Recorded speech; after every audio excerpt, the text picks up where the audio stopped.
Hi everyone, it's Diana, And I'm Nick. and it's Friday with Team RCIA, and it's our unusual day, but we wanted to make sure we said hello and talk about the latest article that is on the Team RCIA website.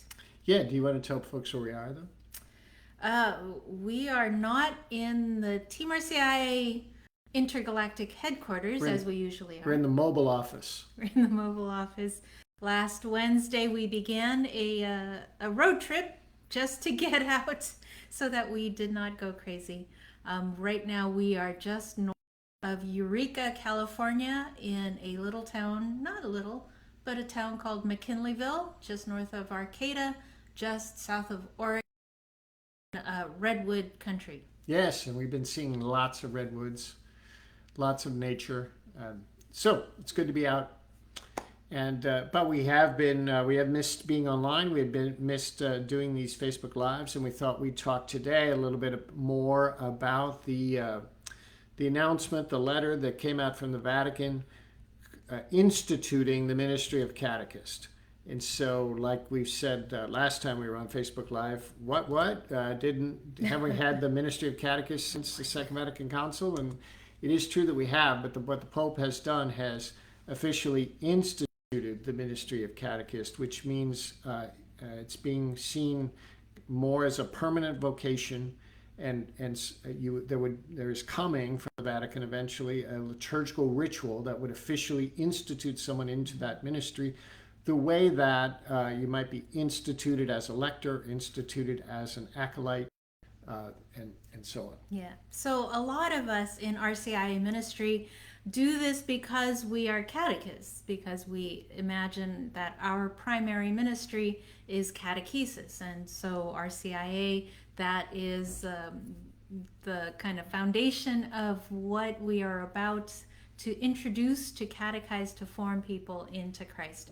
So we wanted to, the church actually say, is the ministry of the catechist, so that we as RCI ministers can make sure that we are aligning what we do with the church's documents. And the head of the Pontifical Council for Promoting New Evangelization, that's a Vatican office, and the head of that office is an archbishop named, I always mispronounce his name, is Archbishop Rino Fisichella. Mm-hmm. You're getting better. I am, so I mispronounced it long enough it sounds authentic. Okay. But anyway, what the Archbishop said in the press conference, releasing the press conference and this new institution of the Ministry of Catechist, was that given the criteria that the Pope outlined in his letter, that not everybody who calls himself a catechist today will be identified as a catechist once this ministry is instituted. And that made me clutch my pearls a little bit, because that's a whole big part of my identity. And if that's going to change, then it's just a new thing. And a lot of us, me especially, I hate new things. But I think there was something you said in a conversation with me where we're talking about this, where you said that all of us of catechesis. Mm-hmm. By our baptism, yes, we are called to evangelize, which is a ministry of catechesis. Mm-hmm. That to evangelize is to introduce a person to the person of Christ in a concrete way, and that is catechetical, that is formative. And so simply because this document has come out from the Pope doesn't mean you're no longer a catechist. It simply means we are, the church is giving us some more formalized guidelines about what the ministry of catechists, what the ministry of catechesis is, and who is instituted into that formalized, more ecclesial sense of ministry. But all of us catechize, and so don't leave your post because of this, because we need you. We need you to do that. Yeah. So the Pope's letter, which you can find online, and we've got links to it in the web article, in the blog post where I wrote about this. But in his letter, there are not a lot of specifics on exactly what the ministry of catechist is, or how we would define that ministry in a more formal way, in contrast to what we're doing now. However, There is another document that the Vatican published from the same office, from Archbishop Rino Fisicella's Ministry of New Evangelization. That office in the Vatican also issued the new directory for catechesis, which came out about a year ago, March or June of 2020. Mm-hmm. And in that document, they give quite a lengthy description of characteristics of a catechesis, of catechists and the ministry of catechesis. But one central thing that they say before we get into the characteristics, really emphasized in that document, and the Pope also says this in his letter, that the ministry of catechesis is not something that I necessarily go away to graduate school and get a degree in, or that I go to a master catechist class and get a certificate. The first place in which we're trained for the ministry of catechesis is in the parish community, in the worshiping community. And we learn how to be a witness to faith by living in a faith community. That's the primary qualification for a catechist and the primary source of training for the catechist. So that reminds me that reminds us that the Christian initiation of adults doesn't take place in a classroom. Mm-hmm. It takes place, as the RCI says, in the midst of the community. It happens in the community because that is where the catechists are, all of the baptized. And you, as a catechist who has training and has experience, are guiding all of your co-catechists, that is all of your parishioners, all of your community members, to help in shaping our catechumens and candidates. So what we want to look at then for some of the characteristics of what this ministry of catechesis is the directory for catechesis, and in there are three characteristics, three big ways in which we identify as a catechist. And the first is that a catechist is a witness of faith and keeper of the memory of God. A keeper of the memory of God. And I've already seen folks, repeating that phrase on the internet, saying, well, we are as catechists, we're keepers of the memory of God. And I like that people are claiming that and naming that as what we do as catechists. It's a very name tag. Says that. Your business card. I'm on now that we're all getting vaccinated, we can get on airplanes again. So imagine getting on an airplane, stranger says, well, what do you do? I'm a keeper of the memory of God. Well, that'll be a very short conversation. Or a very long one. Yeah. One of the two. But what it means is that God has been acting throughout history. God's been doing stuff in our lives, both our personal lives and our lives as humans, from the very human up through, before humanity, even through from the beginning of creation. God has been doing stuff. And we keep, as catechists, we keep that memory alive. We're witness history. So when people can say, well, how do you know there's a God? Or is God, does God really care about me? Does God love me? If God loved me this way, remember this story, that happened to Noah. Or remember this story that happened to St. Paul. Or remember this story that happened to my mother. Remember this story that happened to me. We're witnesses to those memories. And that whole process of remembering leads to the second point, that the catechist is a teacher and a mystagogue. Because mystagogues, the primary tool that we use is memory, to remember where God has been. If you go into the scriptures, there's the story of Moses, I believe it's Moses, and the Lord tells Moses, I will be passing by the mountain, and I will shield you, for no one can see the face of God, but you and all creation can see where God has been, where God, the back of God. That's what it says in the scripture passage there. When we do mystagogy, we ask ourselves, where have we seen God?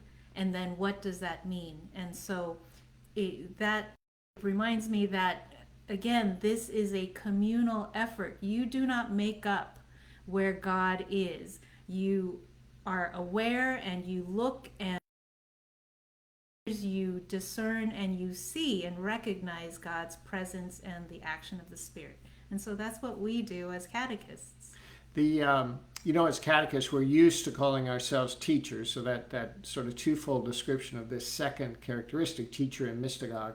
We're not so used to calling ourselves this two-sidedness of this characteristic, teacher and mystagogue, is kind of an echo from paragraph 75 of the RCIA, which says that as catechists, our job is to teach the dogmas and precepts of the faith, but also to reveal the mystery of Christ, the full mystery of Christ. So our teaching has to be mystagogical. It has to lead people into the mystery in a way. It says specifically the profound sense of the mystery into which the catechumens desire to participate. And so we have to be mystified ourselves by God's presence and then communicate that mystery to our catechumens and candidates. So the third characteristic listed in the directory for catechesis as a catechist is an accompanier and an educator. And again, I think we're kind of familiar with that term educator. Some of us would be comfortable calling ourselves educators. Accompanier or accompanist is kind of a new term for us. And this sense of accompaniment, the art of accompaniment, is something that is emphasized over and over and over again by Pope Francis. Mm-hmm. And it has to do with the sense that when we meet another person, that whoever it is, circumstance they're in, however much we agree with them or disagree with them, like them or don't like them, however much they make us feel comfortable, uncomfortable, just meeting the other is an encounter with Christ. And in that sense, we should be, you were talking about Moses, we should be like Moses, who in front of the presence of God sort of, removed his sandals because he was on holy ground. And we should have that sense of humbleness before the other that we meet. And so when we accompany them in their lives, when we encounter them and we agree to walk with them on their journey of faith, we kind of do it barefoot. We kind of do it on holy ground. And especially in the RCIA, but really in any kind of formation process, to be an accompanist means to let go of our schedule, to let go of our own our own destination, our own pace, and to let the person that we are accompanying set the direction, set the pace, set how quickly or how slowly they need to move in the process. And that's something that we have to get better at in RCIA ministry, because too often we act in the sense of educator, where we say, okay, here's the schedule, here's the plan, here's my agenda, and we're off. And if you can't keep up, we'll find some other place for you. But we have to kind of reverse that and say, what do you need? What pace do you need? What kinds of what is the commitment that you can make, and how can we accommodate ourselves to your needs? And that's a whole different mindset. So the two together, we can't be one or the other. We have to be both. Yeah. Pope Francis says the first step in the art of accompaniment and mastering that art, becoming good at that art, is to listen. And all of us can do that. We don't always do it, but all of us can do it. We have the ability to listen. It means not doing something, right? It means not talking, and it means paying attention. Pope Francis says listening helps us to find the right gesture and word, which shows that we are more than simply bystanders. Only through such respectful and compassionate listening can we enter the paths of true growth and awaken a yearning for the Christian ideal, a desire to respond fully to God's love, to bring to fruition what he has sown in our lives. And what I love about that is, when the church started really getting serious about emphasizing evangelization, really started with Pope Paul VI, and then really pushed dramatically by Pope John Paul. But really in my lifetime, is what I'm saying, is when the church kind of got about evangelization and asking people like you and me to evangelize. And I remember when I first heard that, it made me a little nervous, because I went to college in southern Missouri where people wave Bibles at you and say, do you know Jesus Christ? That was my image of evangelization. But the Pope is saying here in this passage from Joy of the Gospel is where that came from. The first step to evangelizing, the first step in this art of accompaniment is just listening. If we listen, then we'll find the right word, the right gesture that's going to awaken that desire for the infinite in people's hearts. Yeah. It's a twofold action there. It's listening and then responding based on what you heard. Yeah. Not just listening for the sake of waiting your turn. Waiting your turn, yes, and then plowing ahead with your agenda regardless of what you heard.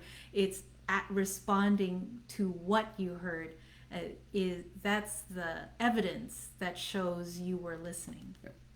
So these three characteristics that we talked about here, the first one is witness of faith and keeper of the memory of God. The second one is teacher and mystagogue. And the third is accompanier and educator. Mm-hmm. Those three are listed in the general directory as the characteristics of all catechists.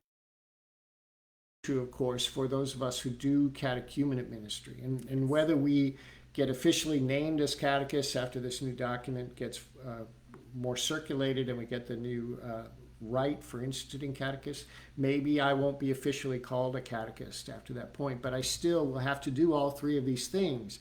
I'll have to look and sound like a catechist around the seekers, so that I get a badge that says catechist, but so that the seeker will come to a realization of God's boundless, merciful love for them. So I put a couple of things in the comments. First, a link to Nick's article that talks about these three characteristics of what it means to be a catechist. What is the ministry of catechesis? And then second, a free download that is for you that talks about adult learning principles. Is that right? Yes. The adult learning principles, which really kind of embodies those three characteristics. So take and then finally, you want to tell them about our seminar happening next Saturday. Yeah, starting next Saturday, we're launching our 3-Saturday Making Disciples seminar. Each Saturday is different, so you want to come each Saturday for 3 Saturdays, and we're going to be covering an extensive overview, really, of the entire catechumenate process. We're going to look at each aspect of it over two workshops per Saturday, so I have 6 workshops total. Mm-hmm. Then along with that, we're going to have interviews from some of the book authors in the Team RCI imprint series. So the first interview is Timothy O'Malley, who wrote Divine Blessing, which is all about the rights of the RCIA. The second interview is with Lisa Anslinger, who wrote Vision for Conversion, which is about how we enter into a community planning process to be doing this kind of outreach and evangelization and catechesis and initiation all throughout the parish, all throughout the year. Well, if we're going to do all that, we need a plan. And so Lisa's book is how to put that step by step, how to put that plan together. And then the third interview is with Elliot Capitan, who wrote Unfolding the Mystery of Christ. And Elliot really wishes we had included the word whole mystery, not mystery. He wants all the mystery, not just a little bit of the mystery. Unfolding the Mystery of Christ. And the point of that book? It's to how we catechize catechumens during the period of the catechumenate that really takes seriously the church's, Eliot would say, to trust the church's process for catechesis. When the church says we catechize the whole mystery of Christ, it means first that we are introducing catechumens to the mystery of Christ that we encounter in the liturgy, in the scriptures, in the singing, in the praying, in the community itself that gathers to worship God. And so he really wants us to take seriously how to do that as our first step and our primary step for catechesis. And he gives us a process for how to do that. So we've got all that, but wait, there's more. Oh, no. We've got some RCA quizzes that we're going to have throughout. And Prayer. we have some prayer experiences that Diana's creating that's gonna be translated for online praying together. Social time. Some social time. Yeah. Bring your favorite beverage. Yeah. So come join us. There's a link there in the comments section under this video, and you can click there and sign up, and we'll see you next Saturday. Yes, and who knows where we will be next Saturday? Really, literally, we're not sure. And when we say next Saturday, it's not tomorrow. It's a week tomorrow. That's what I always think. This Saturday is this Saturday. Yeah, next Saturday, which is June 5. June 5. Yeah. Yes, but pray for us. We are on the road, just exploring and reveling in the wonder of God in nature here in California and the West Coast. And we are praying for you even on our travels. Yep. All right, everyone. Take care. We'll see you soon. All right. Thanks. Bye.